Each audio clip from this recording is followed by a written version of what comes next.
Alright, those of you on a Mac are going to be using TextEdit. That will be your text editor program that you use to create your HTML files.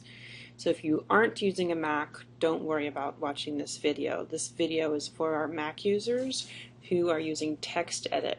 You're going to find TextEdit in your Applications folder on the Mac, and you'll have to scroll through the Applications folder to find your icon for TextEdit.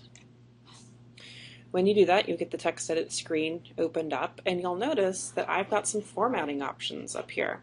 So this is actually not set up by default to be a plain text editor, and I need a plain text editor in order to write my HTML on the Mac.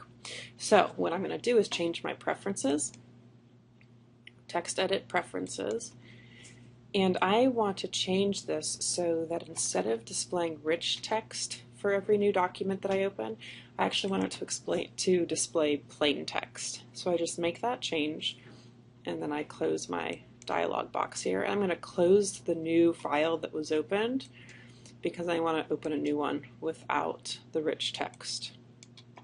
So now we see that we're looking at a file, TextEdit file, without the editor up there.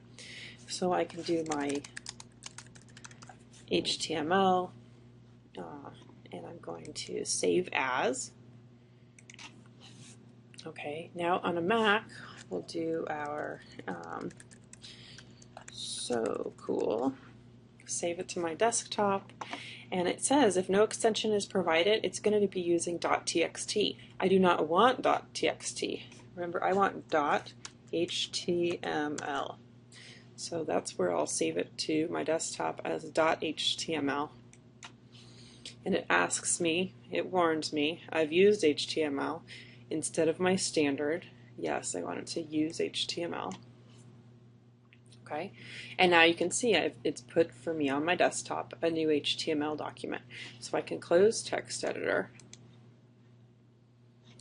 quit TextEdit, and I'm going to double click on the So Cool HTML.